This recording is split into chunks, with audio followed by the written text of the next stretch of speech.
নমস্কার বন্ধুরা, বাঙালি রান্নাবান্না চ্যানেলে নতুন ভিডিওতে সবাইকে স্বাগত। আজ আমি বানিয়ে দেখাবো পাকা আমের এক সম্পূর্ণ নতুন রেসিপি, পাকা আমের রসবড়া বা রসভরি পিঠা, যা খেতে হয় খুবই সুস্বাদু এবং এতটাই নরম হয় যা মুখে দিলে মিলিয়ে যাবে। এই পাকা আমের রসভরা আমি কিভাবে করছি তা আমার এই ভিডিওটা স্কিপ না করে শেষ পর্যন্ত দেখার অনুরোধ রইল। এই রেসিপি বানানোর জন্য এখানে আমি একটা পাকা আম নিয়েছি এবং আমটা ভালো রকম পাকা নিতে হবে, তাহলে খুব মিষ্টি হবে। এবারে আমটাকে আমি কেটে নেব। এই রসবড়া পিঠা অনেকে অনেক রকমভাবে খেয়েছেন, একবার এই আমের সিজনে এইভাবে বানিয়ে দেখবেন, দুর্দান্ত হয় খেতে। কাউকে বানিয়ে খাওয়ালে সে বুঝতেই পারবে না যেটা পাকা আম দিয়ে বানানো হয়েছে। এবার এইভাবে আমটাকে কেটে নেব। আম যতটা পাকা হবে এই পিঠেটা বানাতে ততটা ভালো হবে। এইভাবে ছোট ছোট করে আমগুলোকে কেটে নিচ্ছি। যে যেমনভাবে খুশি এটাকে কেটে নিতে পারে। সমস্ত আমটাকে আমি কেটে নিয়েছি। এবার এটাকে মিক্সিতে পেস্ট করে নেব। তার জন্য এখানে একটা মিক্সিং বোল নিয়েছি। মিক্সিং বোলের মধ্যে আমের নোটটাকে দিয়ে দিচ্ছি। এবারে আম কাটাগুলোকে দিয়ে ভালোভাবে পেস্ট করে নেব।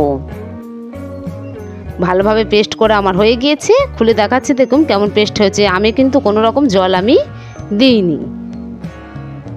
ঠিক এই রকম পেস্ট হয়েছে। এবার এখানে একটা পাত্র নিয়েছি। পাত্রের মধ্যে দিচ্ছি আমি 1 বাটি ময়দা, আর ওই একই বাটির পরিমাপে হাফ বাটি দিচ্ছি সুজি, আর দিচ্ছি স্বাদ মতো লবণ, আর দিচ্ছি আমি 2 চামচ মতন চিনি। এবার এই শুকনো উপকরণগুলোকে ভালোভাবে মিশিয়ে নেব। এই পাকা আমের রসবড়া অবশ্যই প্রত্যেকে বাড়িতে বানাবেন এবং কেমন হয়েছে আমাকে কমেন্টে লিখে জানাবেন। এবারে আমের যে পেস্টটা করে রেখেছিলাম সেটাকে এর মধ্যে দিয়ে দিলাম। প্রথমে আমি কোনো রকম জল দেবো না, আমের পেস্টটাকে দিয়ে এটাকে মাখিয়ে নিতে হবে। এই পাকা আমের রসবড়া এতটাই নরম এবং রসালো, রসে ভর্তি হয় যা খেতে হয় দুর্দান্ত। ভালোভাবে আমের সঙ্গে মিশিয়ে নিয়েছি। এবার অল্প অল্প জল দিয়ে এটাকে মেখে নেব। আমরা তালের বড়া খেয়েছি, পাকা আমের বড়াও খেয়েছি, কিন্তু পাকা আমের রস বড়াটা তার থেকেও সুন্দর হয় খেতে। দেখুন মাখাটা কেমন হয়েছে দেখে ঠিক বোঝা যাচ্ছে। খুব বেশি পাতলা কিন্তু করা যাবে না। এবার কালারের জন্য অল্প একটু ফুড কালার দিয়ে দিচ্ছি, এটা চাইলে নাও দেওয়া যেতে পারে। আর দিচ্ছি অল্প একটু মৌরি। মৌরিটা দিলে এর স্বাদটা ভালো হবে, মুখে পড়লে ভালো লাগবে খেতে। এবার সব কিছুকে ভালোভাবে মেখে নিচ্ছি। সব কিছু ভালোভাবে মাখা হয়ে গিয়েছে। এবার গ্যাসে আমি আগে থেকে তেল গরম করতে বসিয়ে দিয়েছি।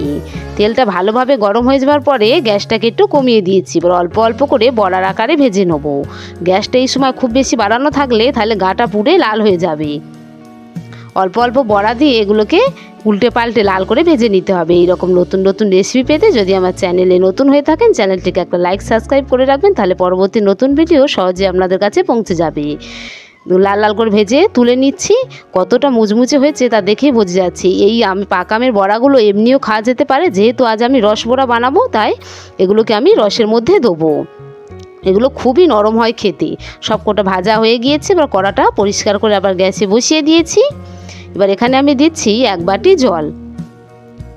1 বাটি জলের জন্য দেবো আমি 1 বাটি চিনি, আর এখানে 2টো গোটা এলাচ ফাটিয়ে দিয়ে দিলাম।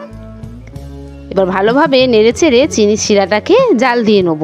খুব বেশি আঠালো করব না, একটু চিট ভাব এলেই শিরাটা রেডি হয়ে যাবে। হাতে তুলে এইভাবে একটু দেখে নিতে হবে, চিটচিটে ভাব এলেই শিরা আমাদের রেডি হয়ে যাবে। এবার গ্যাসটাকে বন্ধ করে দেবো।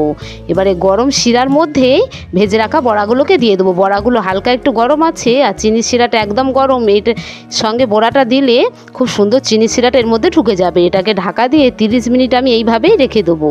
ফিরে আসছি 30 মিনিট পরে। দেখুন বড়াগুলো ফুলে কতটা বড় বড় হয়ে গিয়েছে এবং রসে একেবারে ভর্তি হয়ে গিয়েছে। এটা দেখেই যেন খাবার ইচ্ছা হয়, এটা এতটাই সুন্দর হয় খেতে। এবার এটাকে একটা পাত্রের মধ্যে তুলে নেব।